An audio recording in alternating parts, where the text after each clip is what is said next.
50,000க்கு மேலே இருந்தாலே பேங்க்கில் வந்து ஏது பணம் எப்படி வந்துச்சு கணக்கு கொடுன்னு சொல்லிட்டு உங்கள்கிட்ட நேரெல்லாம் கேட்க மாட்டான். ஆர்பிஐக்காக ஒரு மெசேஜை போட்டு விட்டுருவான். அது நிறைய அக்குமுலேட் ஆச்சுன்னா இன்கம் டேக்ஸ் டிபார்ட்மெண்ட்லேருந்து அவன் யாருன்னு தேடி வருவாங்க, அமௌண்ட்டை பார்ப்பாங்க, அந்த அக்கௌண்ட்ஸ் எல்லாம் வெரிஃபை பண்ணுவாங்க.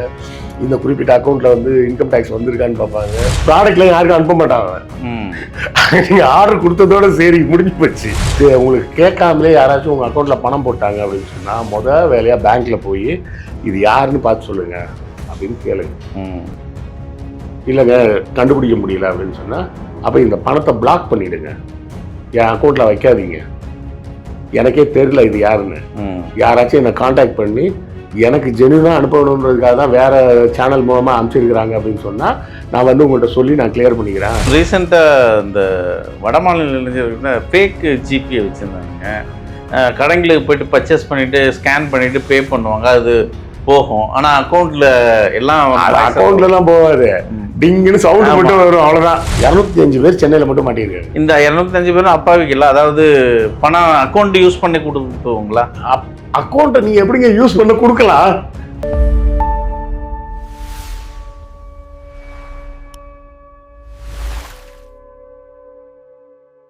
நேயர்களுக்கு வணக்கம். இன்றைய நேர்காணலில் நம்மோடு இணைந்திருக்கிறார் எழுத்தாளர் டி.எஸ். கிருஷ்ணவேல் அவர்கள். வணக்கம். வணக்கம். இன்னைக்கு கிட்டத்தட்ட 800 நபர்கள் கைது செய்யப்பட்டிருக்காங்க. மணி மியூல் சைபர் கிரைம் ஒரு பெரிய விஷயத்த கையில் எடுத்திருக்காங்க. முதல்ல மணி மியூல்னா என்ன? மியூல் அப்படின்னு சொன்னீங்கன்னா கோவேரி கழுதைன்னு அர்த்தம், சரியா? ஆரம்ப காலகட்டத்தில் தென் அமெரிக்காவில் வந்து ஸ்பெயின் நாட்டினர் வந்து அங்கே கொள்ளையடித்த தங்கத்தெல்லாம் கொண்டு வர்றதுக்கு இந்த கோவேரி கழுதை மேலே தான் மூட்டையாக கட்டி கொண்டு வருவாங்க. அதை வந்து மியூல் ட்ரெயின் அப்படின்னே சொல்லுவாங்க, சரியா? ஃப்ரான்சிஸ் ட்ரேக்னு ஒரு வெள்ளைக்காரன் தான் வந்து அந்த மியூல் ட்ரெயினை வந்து கொள்ளையடித்து ஏகப்பட்ட தங்கம் அவனால் தூக்கிட்டே போக முடியாத அளவுக்கு கிடச்சிதுன்னு சொல்லி கொஞ்சத்தை அங்கே சவுத் அமெரிக்காவில் எங்கேயோ புதைச்சி வச்சுட்டு மிச்சம் தூக்க முடிஞ்சதை மட்டும் கப்பலுக்கு கொண்டு போயிட்டான். அதுக்கப்புறம் அவனுக்கு இங்கே வரதுக்கு டைமும் இல்லாமல் போயிடுச்சு. அதுக்கப்புறம் அந்த தங்கம் இன்னும் எங்கேயோ இருக்குது அப்படின்னு சொல்லி அந்த தங்கத்தை தேடுறதுக்குலாம் ஒரு குரூப் இருக்குது. அதுக்காகவும் மியூல்னு சொல்லுவாங்க. இன்னொரு அர்த்தத்தில் மியூல்னு சொல்கிறது என்னென்னா பொதி சுமக்கிற கழுதை. அதுக்கு வந்து அது தூக்கிட்டு போகிற அந்த மூட்டை இருக்குல்ல, அதனால அதுக்கு நேரடியாக எந்த பிரயோஜனமும் கிடையாது. அது கடைசியில் ஒரு வாய் புல்லு தான் கிடைக்க போகுது. அது மாதிரி தங்களுடைய பேங்க் அக்கௌண்ட்டை ஒரு சின்ன அமௌண்ட்டு லாபம் கிடைக்கும் அப்படின்னு சொல்லி பயன்படுத்துறதுக்கு கொடுக்குறவங்கலாம் இருக்கிறாங்க. பார்த்துக்கிட்டு இருக்க நேயர்களுக்கு அதை குறிப்பாக சொல்லுவோம். உங்களை அறியாமலே கூட நீங்கள் போய் சிக்கிக்கலாம். என்ன சொல்லுவாங்கன்னா ஒன்றும் சொல்ல மாட்டாங்க. சார் உங்கள் அக்கௌண்ட்டில் ஒரு 1 லட்சம் பணம் போடுறோம், நாங்கள் சொல்கிறேன் ஒரு 20 அக்கௌண்ட்டுக்கு ஆளுக்கு 5000 நீங்கள் அனுப்பிச்சி விட்றணும். அனுப்பிச்சி விட்டிங்கன்னா நாங்கள் உங்களுக்கு 1000 ரூபாய் தரோம். யோசிச்சு பாருங்கள், என்ன பண்ண போகிறீங்க? எதுவுமே நீங்கள் பண்ணல. ஒரு ஜிபேயில் ஒரு மெசேஜ் வரும், ரிசீவ்டு அமௌண்ட்டுன்னு. அதை அவன் ஒரு ஃபோன் நம்பர் அனுப்புவான், ஒரு 20 ஃபோன் நம்பர் அனுப்புவான். அந்த 20 நம்பருக்கு நீங்கள் அனுப்பிச்சி விட்டிங்கன்னா 1000 ரூபாய் கிடைக்கும். ரொம்பலாம் வேலை இல்லை, 5 நிமிஷம் வேலை. கேட்க நல்லா இருக்குல்ல? அது ஆக்சுவலாக என்ன நடக்கும் அப்படின்னு பார்த்தீங்கன்னா சைபர் ஃப்ராடு இல்லை சைபர் ட்ராப்னு சொல்லுவாங்க. அதை பற்றி நம்ம இன்னொரு நாள் பேசுவோம். அதாவது அப்பாவிகளை ஏமாற்றி பணம் பறிப்பது, அது ஒரு வேலை. இன்னொன்று வந்து மணி மியூல்ன்றது இன்னொரு வேலை. ஏன்னா இப்போது யாரோ ஒருத்தன்ட்ட போய் நான் சிக்கிட்டேன், என்னை பார்த்து போட்டு மிரட்டி கசக்கி புழிஞ்சி என்கிட்ட ஒரு 3 லட்சம் 4 லட்சம் பிடிங்கிட்டான்னு வச்சுக்கிங்க. அந்த பணத்தை அவன் எப்படி யூஸ் பண்ணுவான்? 50,000க்கு மேலே இருந்தாலே பேங்க்கில் வந்து ஏது பணம் எப்படி வந்துச்சு கணக்கு கொடுன்னு சொல்லிட்டு உங்கள்கிட்ட நேரெல்லாம் கேட்க மாட்டான். ஆர்பிஐக்காக ஒரு மெசேஜை போட்டு விட்ருவான். இந்த ஃபோன் நம்பரு, இந்த பேன் நம்பரு, இந்த பேங்க் அக்கௌண்ட்டு, இத்தனாம் தேதி 50,000க்கு மேலே ஒரு அமௌண்ட் வந்திருக்கு அப்படின்னு அவன் நோட்டிஃபிகேஷன் மட்டும் அனுப்பிச்சிட்டே இருப்பான்.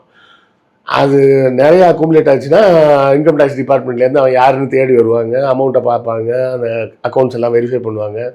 இந்த குறிப்பிட்ட அக்கௌண்ட்டில் வந்து இன்கம் டேக்ஸ் வந்திருக்கான்னு பார்ப்பாங்க. அதில் ஃப்ராடுத்தனமாக இருக்குது அப்படின்னு சொன்னால் அப்புறம் வெரிஃபை பண்ணுவாங்க, செக் பண்ணுவாங்க. ஆக அவன்கிட்டையும் ஒரு 3 லட்சம் 4 லட்சம் ஏமாற்றி மிரட்டி காசை வாங்கிட்டு அந்த காசை எப்படி அவன் எடுத்து யூஸ் பண்ணுவான் லீகலாக? புரியுதுங்களா? லீகலாக பணத்தை யூஸ் பண்ணுறது ரொம்ப கஷ்டம். நீங்கள் இன்னைக்கு 1 கோடி ரூபா உங்களுக்கு தரேன்னு வச்சுக்கிங்க, அதை வச்சு என்ன பண்ணுவீங்க சொல்லுங்க? வீடு வாங்க முடியுமா, ம் கார் வாங்க முடியுமா, எதுவுமே வாங்க முடியாது. எது கேட்டாலும் எல்லாத்துக்கும் பேன் கார்டு கேட்பான். ம். நீங்கள் நகை வாங்க போனீங்கனால கடன் வாங்கி தான் கொடுத்துடலாம். கடன் வாங்கி தான் வேணா கொடுக்கலாம். மற்றபடி நீங்கள் வேற ஒன்றுமே பண்ண முடியாது.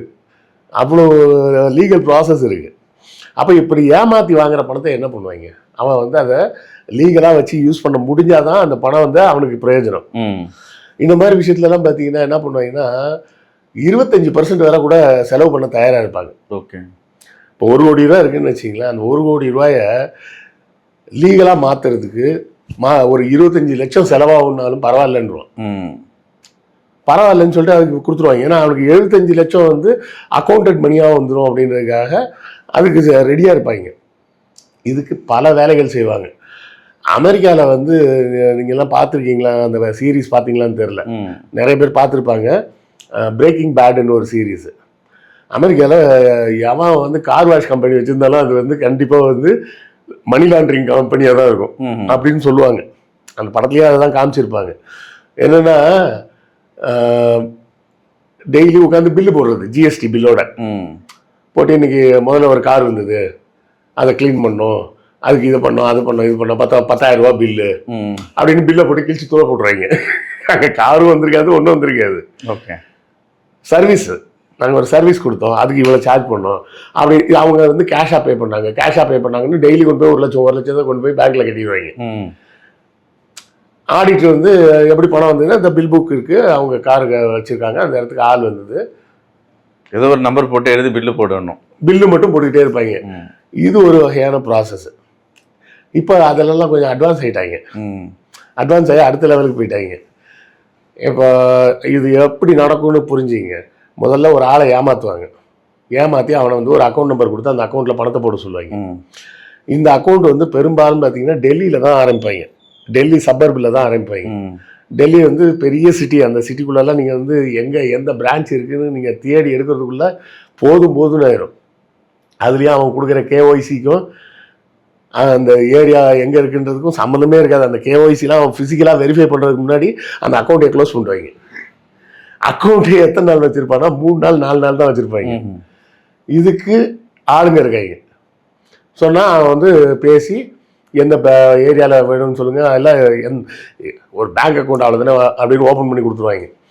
அந்த அக்கௌண்ட்டை பார்த்தீங்கன்னா கரெக்டாக 3 நாள் 4 நாள் யூஸ் பண்ணுவாங்க. அந்த அக்கௌண்ட் ஓப்பன் பண்ணுறதுக்கு மட்டும் சார்ஜ் எவ்வளோ தெரியுங்களா? 1 லட்சம் ரூபாய். கேஒய்சிலேருந்து அதெல்லாம் ரெடி பண்ணுவாங்க. பேங்க் மேனேஜர் எல்லாம் செட் பண்ணுவாங்க. செட் பண்ணி பேங்க் அக்கௌண்ட்டை ஓப்பன் பண்ணுவாங்க. அதாவது இங்கே ஆளை செட் பண்ணி அவன்கிட்ட பணத்தை ரெடி பண்ண, சரிங்க நான் கொடுத்துட்றேன், எப்போ கொடுப்பேன், நாளைக்கு காலைல கொடுத்துட்றேன், உடனே ஃபோன் பண்ணி ஏப்பா உடனே அக்கௌண்ட் ஓப்பன் பண்ண அப்படின்ட்டுருவாங்க. உடனே அக்கௌண்ட்டை ஓப்பன் பண்ணுவாங்க. மறுநாள் காலையில் அந்த அக்கௌண்ட் நம்பரை கொடுப்பான். அக்கௌண்ட் ஓப்பன் பண்ண உடனே நேராக அந்த பணம் 3 லட்சமோ 4 லட்சமோ ஏமாத்துற அந்த பணம் அங்கே வந்துடும். இந்த பணத்தை எப்படி எடுக்கிறது? பேங்க்கில் போய் செலான் ஃபில் பண்ணிலாம் எடுக்க முடியாது. எடுக்கணும்னா மேனேஜருக்கு கேள்வி வந்துடும். ஆனால் அந்த அக்கௌண்ட்லேருந்து வேறு அக்கௌண்ட்டுக்கு ட்ரான்ஸ்ஃபர் பண்ணிட்டா அது கேள்வி வராது. இந்த அக்கௌண்ட் ட்ரான்ஸ்ஃபர் பண்ணுறாங்களா இல்லை யூபிஐ ட்ரான்ஸ்ஃபர் பண்ணுறாங்களா? எது பண்ணாலும் அக்கௌண்ட் ட்ரான்ஸ்ஃபர் தானே. இல்லை இப்போ அக்கௌண்ட் ட்ரான்ஸ்ஃபர்னா நேராக பேங்க்குக்கு போகணும் இல்லையா? பேங்க்லேருந்து அக்கௌண்ட் வேண்டியது இல்லையா? நெட் பேங்கிங் இருக்குல்ல. ஓகே. எல்லா பேங்க்குமே ஒரு ஆப் வச்சுருக்கான். எல்லாம் ஆன்லைன் இதுதான். எல்லா பேங்க்குமே ஒரு ஆப் வச்சுருக்கிறான். அதில் கணக்கு என்னென்னா இந்த பேங்க்லேருந்து இன்னொரு பேங்க்குக்கு போயிருக்கு. அப்போ ட்ரேஸ் பண்ணலாம். அப்படின்னா ட்ரேஸ் பண்ண முடியும்ல. இந்த இடத்துல தான் இந்த மணி மியூலை கொண்டாடுறது இவன். சம்பந்தம் இல்லாத ஆளுங்க கூப்பிட்டு இப்படி யோசிச்சிங்களேன், நான் உங்களுக்கு 5 லட்சம் ரூபா தரேன், ஒரு 15-20 மினிட்ஸ்க்குள்ளே நான் சொல்கிறேன் இந்த அந்த அக்கௌண்ட்டில் அந்த அமௌண்ட்டை பிரித்து ஈக்குவலாக போடணும், 10,000 ரூபா தரேன் அப்படின்னு சொன்னால் செய்வீங்களா மாட்டீங்களா? கண்டிப்பாக. ஆசை யாரை விட்டது? அங்கே தான் போய் சிக்கிடுறது இவங்க. சிக்கிடுறது. அவன் என்ன பண்ணுவான்னா இது மாதிரி வேற சில ஆளுங்களை பிடிச்சி வச்சுருப்பான். அவனுக்கு இன்னொரு குறைஞ்ச கமிஷன் தரேன்னு சொல்லி பேசி வச்சுருப்பான். இது என்ன ஆகும்னா இந்த மெயின் அக்கௌண்ட்லேருந்து முதல்ல ஒரு அக்கௌண்ட்டுக்கு வரும். அங்கேருந்து பிரிஞ்சு ஒரு 10 அக்கௌண்ட்டுக்கு போகும். அதுலேருந்து பிரிஞ்சு இன்னொரு 20 அக்கௌண்ட்டுக்கு போகும். அதுக்கப்புறம் தான் வேடிக்கையாக இருக்குது. ஒரு 50 அக்கௌண்ட்டுக்கு அதை ரெடி பண்ணுவாங்க. பிரித்து இந்த 5 லட்சம் ரூபாயை 50 அக்கௌண்ட்டுக்கு பிரிச்சிட்டிங்கன்னா என்ன ஆச்சு? ஒரு அக்கௌண்ட்டுக்கு 10,000 ரூபாய் கிட்ட தான் வரும். கரெக்டா? 50 × 10,000 5 லட்சம். நான் ஒரு உதாரணத்துக்கு ஈஸியாக புரியறதுக்காக சொல்கிறேன்.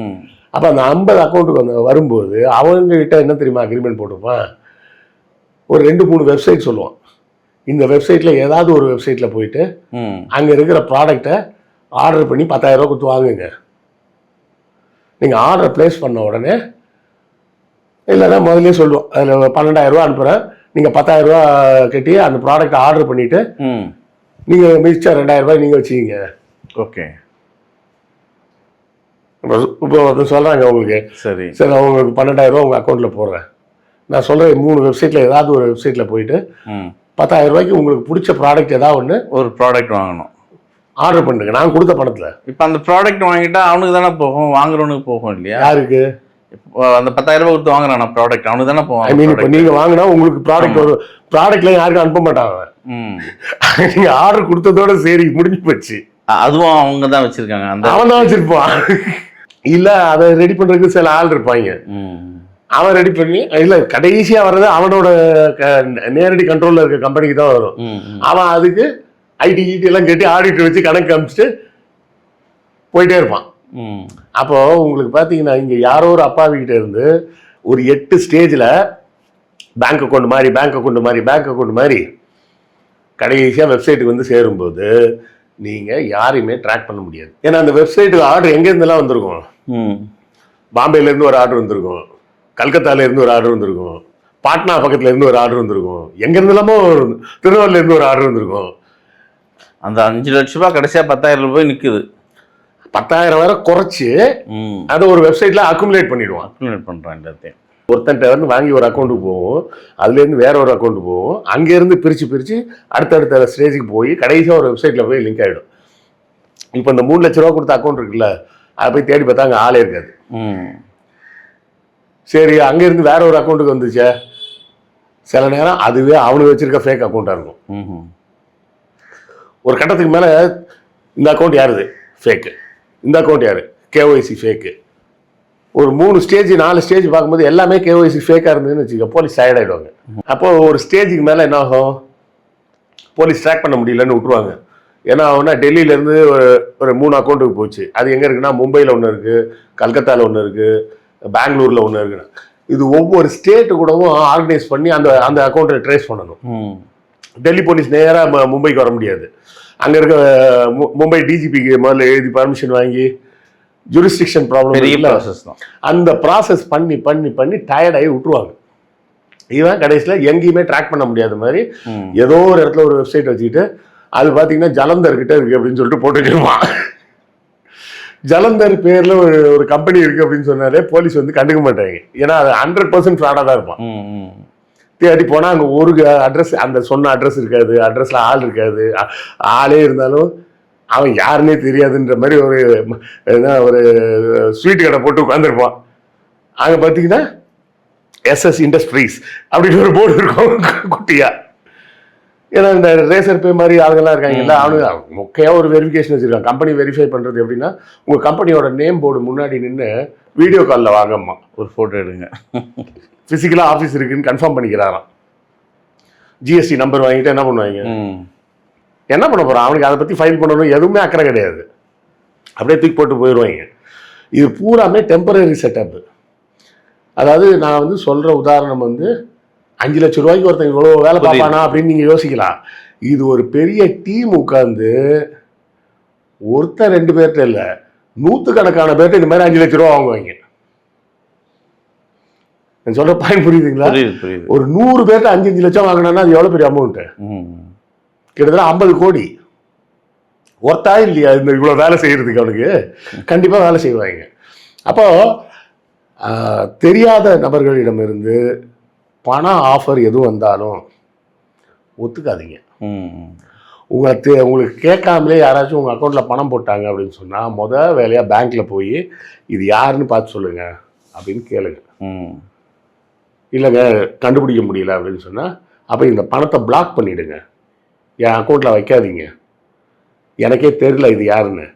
யாராச்சும் என்னை காண்டாக்ட் பண்ணி எனக்கு ஜென்யூனாக அனுப்பணுன்றதுக்காக தான் வேறு சேனல் மூலமாக அனுப்பிச்சிருக்கிறாங்க அப்படின்னு சொன்னால் நான் வந்து உங்கள்கிட்ட சொல்லி நான் கிளியர் பண்ணிக்கிறேன், அது வரை இதை பிளாக் பண்ணி வைங்க அப்படின்னு போய் பேங்க்கில் எழுதி கொடுங்க. ஒரு சேஃப்டி சைடு. ஆமாம், நாளைக்கு லீகல் பிரச்சனை வந்ததுன்னா, சார் அது எனக்கு தெரியாது, யாரோ போட்டாங்க, நான் அன்னைக்கே பேங்க் மேனேஜர்கிட்ட போய் சொல்லி அந்த பணத்தை பிளாக் பண்ணிட்டேன், அந்த பணம் இன்னும் பேங்க்கில் தான் இருக்குது, என் அக்கௌண்ட்டில் இல்லை அப்படின்னு நீங்கள் சேஃப் ஆகிக்கலாம். புரியுதுங்களா? ஒரு சில நேரங்களில் வந்து வேறு சில குரூப்லாம் இருக்குது, ஃபாரின்லேருந்து பணம் அனுப்புனா ஜிபேல அனுப்புவாங்க. ஜிபே நம்பர் என்ன தெரியுமா காட்டும்? 000ன்னு காட்டும். அது எப்படி 00லேருந்து ஜிபே அனுப்ப முடியும்னு எனக்கு இன்னைக்கு வரை தெரியல. ஜிபேன்றதே ஏதாவது ஒரு மொபைல் நம்பரோட லிங்க் ஆகிருக்கும்.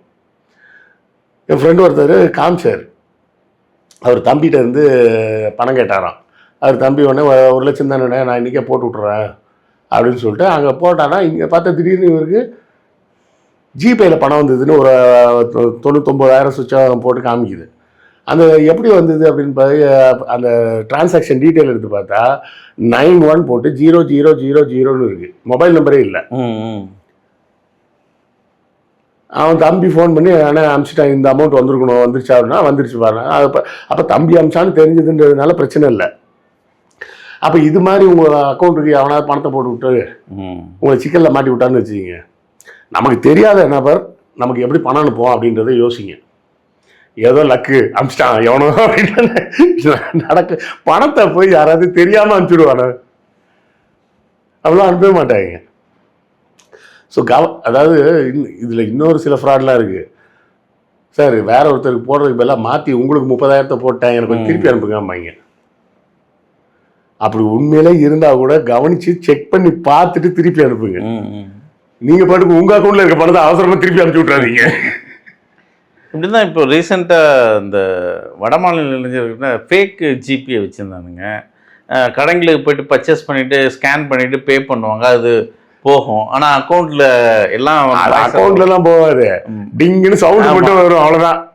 அது வரும், ஆனால் அவங்க அக்கௌண்ட் போகிறது அப்புறம் தானே தெரியும். அதுக்கு தான் இப்போ எல்லாம் கடைக்காரங்களாம் உஷாராயிட்டாங்க, என்னென்ன ஸ்பீக்கர் வச்சுட்டாங்க. இல்லை அது கேட்டால் கூட இப்போ பே பண்ணுற ஜிபேவே வச்சு ஒரு ஆப்பை வச்சு ஃபேக் ஆப்புங்க. அது வந்து என்னன்னா பணம் போன மாதிரி ஒரு ரவுண்டு காமிச்சு இந்த பாருங்க 125 ரூபா பே பண்ணிட்டேன்னு காட்டும். ஆனால் இவருக்கு வந்திருக்காது. அதனால இப்போ உள்ள கடைக்காரங்கெல்லாம் உஷாராகி என்ன பண்ணிட்டாங்க, அந்த QR கோடோட சேர்த்து ஒரு ஸ்பீக்கர் வச்சுட்டாங்க. அவங்களுக்கு பணம் வந்துச்சுன்னா அதில் மெசேஜ் சொல்லும், உங்கள் கணக்கில் 125 ரூபாய் வரவு வைக்கப்பட்டது அப்படின்னு ஸ்பீக்கரில் சொல்லும். சொன்னதுக்கு அப்புறம் தான் பொருள் எடுத்து கொடுப்பான், இல்லைன்னா கொடுக்க மாட்டாங்க. புரியுதுங்களா? ஏன்னா அது பணம் உடனே இதான் எனக்கு போயிடுச்சு பாருங்க. நீங்கள் என்ன பண்ணுவீங்க, கடை வியாபாரம் பார்க்குற அவசரத்தில் சரி நம்ம அப்புறம் செக் பண்ணிக்கலான்னு அனுப்பிச்சி விட்ருவீங்க. இப்போ அதெல்லாம் அதுக்கும் உஷாராகி எப்போவுமே திருடனை வச்சு தான் காவல் வந்து வலுப்படும். இந்த முறை வந்து உண்மையிலே வந்து தமிழ்நாடு போலீஸுக்கு வந்து பாராட்ட சொல்லணும், நல்லா சிறப்பாக செஞ்சுருக்கேன். இல்லை 48 மணி நேரம் ஆப்ரேஷனு, அதுக்கு எவ்வளோ நாள் பிளான் பண்ணாங்கன்றது தெரியல. அது எப்படியும் ஒரு 2 மாதம் பிளான் பண்ணியிருப்பாங்க கண்டிப்பாக. உடனடியாக 48 மணி நேரத்துல எல்லாம் பிளான் பண்ணி பிடிக்க முடியாது. ஒரு 2 மாதம் எப்படியும் பிளான் பண்ணியிருப்பாங்க. 2 மாதம் 3 மாதம் பிளான் பண்ணி அந்த பிளானை வந்து கரெக்டாக எக்ஸிக்யூட் பண்ணி ஆக்சுவலி டக்குனு ஒரே நேரத்தில் அதை தமிழ்நாடு பூரா தூக்கியிருக்காங்க. சென்னையில் மட்டும் 205 பேர் தூக்கியிருக்காங்க. 205 பேர் சென்னையில் மட்டும் மாட்டியிருக்காங்க. இந்த 205 பேரும் அப்பாவிக்கு இல்லை, அதாவது பணம் அக்கௌண்ட் யூஸ் பண்ணி கொடுத்துங்களா? அக்கௌண்ட்டை நீங்கள் எப்படிங்க யூஸ் பண்ண கொடுக்கலாம்? புரியுது, அது எப்படி கொடுக்கலாம் நீங்க? நான் ஒரு தடவை என்ன பண்ணேன், ஒய்ஃபோட டெபிட் கார்டை வாங்கிக்கிட்டு பேங்க்குக்கு போனேன். இவ்வளவுக்கும் பணம் எடுக்கல, பணம் கெட்டுறதுக்காக போனேன். நீங்கள் டெபிட் கார்டோட போனீங்கன்னா ஸ்டேட் பேங்க்கில் என்ன பண்ணுவாங்கன்னா ஒரு மிஷின் வச்சுருப்பாங்க, நீங்கள் ஃபார்ம்லாம் ஃபில்அப் பண்ணுவாங்க, அதிலே ஸ்வைப் பண்ணிட்டு போட்டு. ஆமாம், அப்போ பணத்தை அவங்க கையில் கொடுத்தோம்னா அவங்களே ஸ்வைப் பண்ணுவாங்க, பணம் பே பண்ணிவிடும். அந்த பேங்க்கில் வந்து நான் எப்போ இருந்து அக்கௌண்ட் வச்சுருக்கேன்னா 2013 அக்கௌண்ட் வச்சிருக்கேன். கிட்டத்தட்ட 13 வருஷமா அந்த அக்கௌண்ட் இருக்கு. அந்த பேங்க்ல என்னோட அக்கௌண்ட் இருக்கு, என் ஒய்ஃபோட அக்கௌண்ட் இருக்கு, என் பையனுக்கு ஒரு மைனர் அக்கௌண்ட் இருக்கு, அப்புறம் ஒரு 2 கம்பெனி அக்கௌண்ட்டும். அதில் இத்தனை அக்கௌண்ட் நான் வச்சிருக்கேன். அந்த பேங்க்ல வந்து செக்யூரிட்டியிலேருந்து ஆஃபீஸ் பாயிலேருந்து எல்லாருக்கும் எனக்கு தெரியும். அப்போவும் அவங்க என்ன தெரியுமா சொன்னாங்க, சார் இன்னைக்கு ஒரு நாள் மட்டும் அலோவ் பண்ணுறேன், அடுத்த வாட்டிலாம் ஒய்ஃபோட கார்டெலாம் நீங்கள் எடுத்துகிட்டு வரக்கூடாது, அவங்கள தான் வர சொல்லணும். அப்படி அவங்கள தான் வர சொல்லணும், இல்லை அவங்க வர முடியாது அப்படின்னு சொன்னால் செல்லான ஃபில்அப் பண்ணி கேட்டுங்க. பணம் வித்ட்ரால் வரணுமா, வித்ட்ரால் ஸ்லிப்புக்கு வாங்கிட்டு போய் அவங்க வித்ட்ரால் ஸ்லிப் வாங்கிட்டு போனா வித்ட்ரால் ஸ்லிப்பை வச்சு வேற யாரும் பணம் எடுக்க முடியாது, செக் வச்சு தான் எடுக்கலாம். ஆமா, வித்ட்ரால் ஸ்லிப்ல எடுக்கணும்னா நம்ம 10,000 மேல எடுக்க முடியாது. இல்ல எடுக்கணும்னா கூட அந்த அக்கௌண்ட் வச்சிருக்கிறவங்க தான் எடுக்க முடியும். வேற இன்னொருத்தர் அதுக்கு இப்போ என் அக்கௌண்ட்ல நீங்க வித்ட்ரால் ஸ்லிப்பை கொண்டு போய் கொடுத்துலாம் வாங்க முடியாது. பணத்தை டிரான்ஸ்ஃபர் பண்றதுக்கான வித்ட்ரால் ஸ்லிப் கொடுக்கலாம். அவங்க இவ்வளோ ரூல்ஸ் வச்சிருக்காங்க. அப்புறம் வந்து அப்பாவிகள் ரெண்ட்டுக்கு கொடுத்துட்டாங்க, அது என்ன வாடகை உள் வாடகை கொடுக்கல. என்னன்னா நம்ம ஒரு 10 வருஷத்துக்கு முன்னாடினா நீங்க நிம்மல்கி கார்டு பின்னாடி இருக்க நம்பர் சொல்லு, ஓடிபி வரும் சொல்லுங்கன்னாங்க. அதெல்லாம் இப்போ ட்ரெண்ட் முடிஞ்சு இப்போ இது மாதிரி வந்திருக்காங்களா? அதில் ஏமாந்தவங்களும் இருப்பாங்களே. அது பேர் ஏமாறது இல்லைங்க, பேராசை. தொடர்ந்து பேசுவோம். மிக்க நன்றி. நன்றி.